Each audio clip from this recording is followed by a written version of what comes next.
Welcome, fellow explorers, to another deep dive. Great to be here. Our mission, as always, is to cut through the noise, distill potent knowledge, and deliver those aha moments that make you feel truly well-informed. Yeah, getting right to the core. Exactly. Yeah. Today, we're plunging into a work that didn't just sell millions of copies. It fundamentally reshaped how many people think about their inner lives and actually their physical well-being. A real game changer for many. We're talking about Louise Hay's seminal book, You Can Heal Your Life. Our goal today is to really extract its most transformative insights, giving you a comprehensive understanding of a philosophy that touched and continues to touch countless lives. Mm-hmm. So let me pose a thought to you right at the start. What if the narrative you tell yourself, the deepest beliefs you hold, are way more powerful in shaping your health and happiness than you've ever truly considered? It's a really compelling question, isn't it? And what Louise Hay invites us to do, from the very first page, is to turn that gaze inward. Right. She challenges us to actively dismantle those old patterns of self-criticism, judgment, encouraging us to step into a completely new way of living. A way rooted in. Well, one rooted in radical self-acceptance. Hay, quite rightly, earned the title Queen of Affirmations, but her central message, it digs far deeper than just simple positive thinking. Oh, definitely. It's really about reshaping our entire internal world. Absolutely. And at the very heart of Hay's philosophy is this. Well, it sounds simple, but it's profoundly revolutionary, this idea. What we believe and repeatedly tell ourselves about who we are literally becomes our reality. It's huge. Think about the stories that have been playing on repeat in your mind since childhood. Maybe they came from parents, teachers, society messages like, you're not smart enough, or you'll never succeed, or that really pervasive one, you don't deserve love. Oof, yeah, those cut deep. They aren't just fleeting thoughts, are they? They become deeply ingrained core beliefs. And this is where Hay's perspective becomes so vital. Because these deeply embedded thought patterns don't just subtly influence our relationships or our careers. She argues they permeate every single aspect of our existence, our sense of self, our emotional resilience, and yes, even our physical health. It's an incredibly holistic view. And what's truly powerful here is Hay's insistence that this isn't just about positive thinking in some, superficial sense. Right, it's not just putting a smiley face on things. Exactly. It's about understanding how these core beliefs quite literally shape our physiological responses, our resilience to stress, even the subconscious decisions we make every day, often without even realizing it. Wow. These internal scripts then directly impact our overall well-being. And just to be really clear, Hay isn't suggesting that disease or any hardship is your fault in a blaming way. That's important. Very. Rather, she sees these challenges as powerful signals, opportunities, she says, to truly understand and address the underlying emotional wounds or mental patterns that might be calling for healing. So it's less blame, more invitation. Precisely. This perspective is inherently empowering. If our minds are capable of creating such profound limitations, then they unquestionably possess the same, if not greater, power to create breakthroughs and forge entirely new possibilities. Okay, so if our internal world is this powerful, what does this actually mean for us, day to day? Hay uses such a vivid analogy. The garden analogy. Yeah, the garden, to help us grasp the extraordinary power of our thoughts. She compares the mind to a garden. She explains that if we continually plant seeds of fear, anger, resentment, or self-criticism, well, we're basically cultivating a garden full of weeds. And those weeds will just take over. They grow vigorously, choking out anything beautiful. But if we consciously and consistently plant seeds of love, joy, trust, self-acceptance, those are the flowers that will bloom abundantly. She gives a really good example. If someone constantly holds the belief, I'll never find love, they might, often unconsciously, push away genuine opportunities for connection. How? Maybe through subtle behaviors, or maybe just by not recognizing love when it appears, because their inner dialogue is actively working against that possibility. It's like self-sabotage. That example perfectly illustrates the profound impact of our inner dialogue. So the transformative shift, then, involves actively replacing that deeply ingrained, limiting thought with a new, empowering one. Well, perhaps something like, I'm open to giving and receiving love. Hay stresses this isn't merely wishful thinking or, pretending. Right. It's about a conscious, intentional effort to build a new, more constructive inner narrative, basically laying down new neural pathways in the brain. But what about that feeling, when you first try affirmations and it just feels fake, like you're lying to yourself? How does she address that resistance? That's a great point. She emphasizes that repetition is absolutely key here. Just as we've spent maybe decades unconsciously training ourselves to believe in our limitations through repeated thoughts, repeated experiences. We have to consciously retrain ourselves. Exactly. We must now consciously and consistently train ourselves to believe in new possibilities. It's like a re-education of the self, one consistent thought at a time, until the new belief actually starts to feel true, until it takes root. And a crucial part of tending that inner garden, pulling out those deep-rooted weeds of negativity, involves forgiveness and letting go.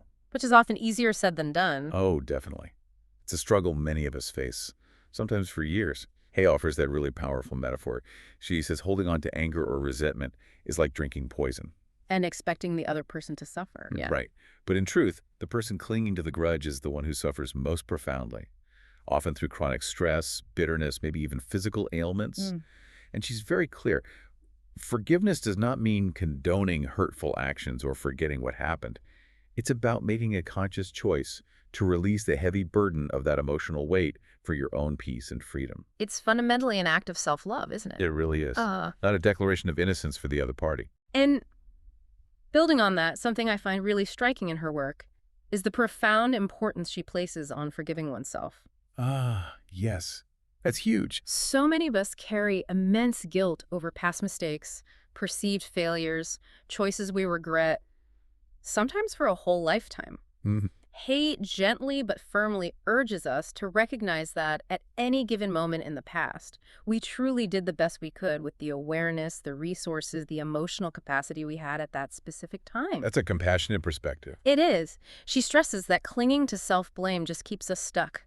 Self-forgiveness, she asserts, isn't about excusing behavior. It's about releasing the internal self-punishment. Which then opens the door. Exactly. It opens the essential doorway to true healing and allows us to move forward with a renewed sense of compassion for ourselves. It's an active process of self-acceptance. Exactly. And ultimately, Hay's entire philosophy, you could almost boil it all down to one overarching principle.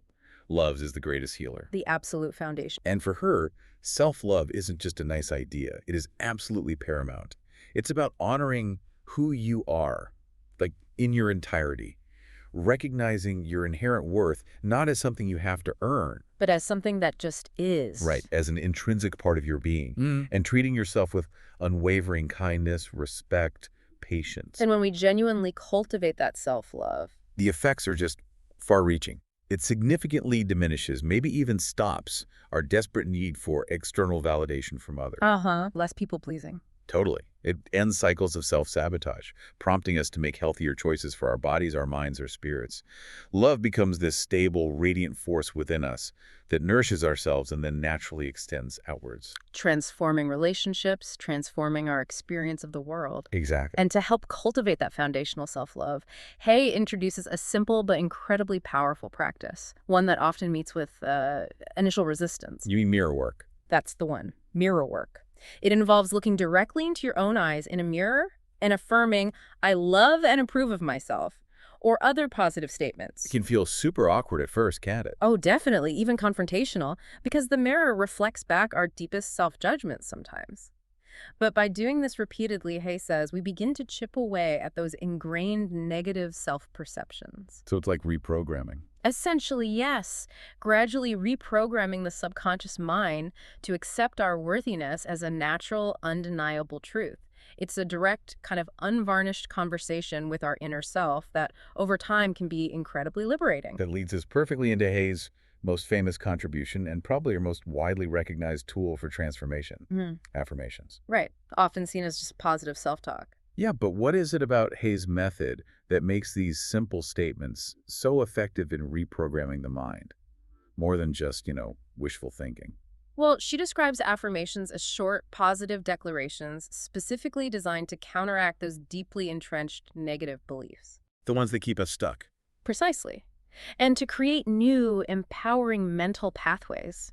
They are active tools to consciously reshape your inner narrative. Give an example. Sure. So if you find yourself habitually thinking, "I'm always broke," Hay would guide you to affirm something like, "I am open to abundance and prosperity flows to me with ease." Or if you're grappling with health challenges, instead of the default "I'll never get better," The affirmation would be, my body is strong and every cell knows how to heal and restore balance. So it's about choosing a different truth and speaking it consistently. Speaking it and feeling it into existence consistently. The mechanics, as Hay presents them, are quite intriguing. She emphasizes they work by gradually, persistently replacing those deep-seated, often unconscious, negative scripts. The ones holding us back. Exactly, those scripts that keep us stuck in limiting patterns. It's not a one-time fix, though. That's crucial. Requires effort. Absolutely.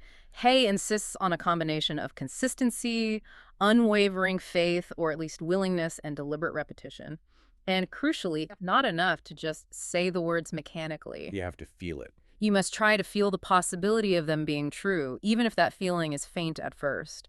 When affirmations are genuinely integrated with practices of self-love and that profound work of forgiveness, That's when the magic happens. that's when their transformative power really comes to the forefront, creating a kind of cohesive strategy for internal change. Now, one of the more distinctive and, I guess, sometimes openly debated aspects of Hay's work is her strong belief in a direct mind-body connection. That every illness has an emotional counterpart. Right. She posits that every illness or physical discomfort has an emotional or mental counterpart, a deeply rooted mental pattern or unresolved feeling that contributes to its manifestation. And she gives specific examples. Yeah, she offers specific examples, associating chronic back pain with feeling a lack of support in life, or linking heart problems with long-standing emotional pain, like grief. The idea being that these emotional blockages create internal tension or energy stagnation. Which then manifests physically, often in specific areas related to the emotion. Now, while not everyone, say, in the traditional medical community might fully agree with a direct causal link for every single ailment, Sure. her approach powerfully encourages us to look beyond just the symptoms, to explore the deeper emotional and psychological layers behind our physical experiences. It really broadens our understanding of healing, doesn't it? It absolutely does. And placing this in its broader context, it's so vital to stress that Hay never, ever dismisses or discourages professional medical care. That's a really important clarification. Crucial, quite the opposite, actually. She actively encourages combining physical treatment prescribed by doctors with these inner healing practices. So it's integrative. Exactly. Her perspective is that by addressing both the physical symptoms and the underlying mental and emotional patterns, we give ourselves the absolute best, most holistic chance at recovery, sustained health, and overall well-being. It's about creating a powerful synergy. Precisely. A synergy between conventional medicine and these complementary healing approaches. Okay, so with all this incredible philosophy, how do we actually do it? It sounds great in theory. Like, but where does the rubber meet the road? Exactly. Yeah. Hay doesn't just offer abstract concepts. She provides a whole toolbox of concrete, practical exercises. Things designed to help you integrate her wisdom into your daily life. Yeah, the actionable stuff. We've touched on mirror work, which is about looking into your own eyes and affirming self-love. Really powerful. And challenging at first. Totally. Then she advocates visualization, where you vividly imagine yourself already healthy, joyful, free, experiencing those desired states as if they're happening now. Training your mind to accept that reality. Right. There's also writing letters, specifically unsent letters to those who have hurt you. The release aspect. Yeah, the act of expressing those pent-up feelings on paper and then intentionally maybe tearing it up, burning it safely, helps release the emotional burden for your own peace. You don't need the other person involved. Makes sense. What else? Gratitude practice, another cornerstone. Actively listing daily appreciations to deliberately shift your focus from lack to abundance, from problems to blessings. Changes your whole perspective. It really does. And finally, affirmation journals, where you repeatedly write out your chosen affirmations, which helps further imprint them into your subconscious. Reinforcing the message. Exactly. These aren't just like vague suggestions. They are actionable steps to transform abstract ideas into powerful daily habits. And the challenge then becomes, maybe, how do we imagine our best selves not as just some fantasy, but as a genuine, attainable possibility? Yeah. How do we bridge that gap? Well, Hay's ultimate message is one of profound hope and consistent renewal. She really assures us that no matter how painful the past has been, no matter what mistakes or hardships we've faced, genuine change is always possible. That's incredibly hopeful. It is. Healing, in her view, isn't a one-time event or some finish line you cross. It's more like a dynamic, lifelong process. A journey, exactly, of continuous growth, deepening awareness, and ever-expanding love for oneself and, the world around us. What a truly empowering message that is. Hay reminds us that every single day presents a fresh opportunity. A clean slate, in a way. Yeah. To consciously choose thoughts of love, to practice forgiveness both for ourselves and others, and to consistently use affirmations to actively reshape not just our emotional lives. But also our physical health and the quality of our relationships. It's about recognizing that we hold the power within us, the power to rewrite our story. Wow, what a deep dive into Louise Hay's You Can Heal Your Life. This isn't just a book you read, is it? It feels more like an invitation. An invitation to change, definitely. Yeah, an invitation to stop living under the shadow of past pain and to boldly step into a new, self-created reality. It powerfully reinforces the profound simplicity yet immense power of taking full responsibility for our inner world. The core insight here, I think, is that we are absolutely not powerless victims of circumstance. We are, in fact, co-creators of our reality. And the thoughts we consistently nurture. Become the potent seeds of our future. It all comes back to that garden. It does. And what's truly empowering, really, is that the power to begin this transformative healing journey lies entirely and fundamentally within you right now. That's a powerful thought to leave with. As a final powerful takeaway for you listening to reflect upon, maybe consider Louise Hay's essential affirmation, one that kind of encapsulates her entire philosophy. I am willing to change. I am willing to release the old. I am worthy of love. I am free to create a joyful life. Let that sink in. Just take that thought with you. See what resonates. We really hope these insights inspire you to embrace healing, maybe to love yourself just a little bit more deeply today, and to step confidently into the life you truly deserve to create. Join us next time for another deep dive.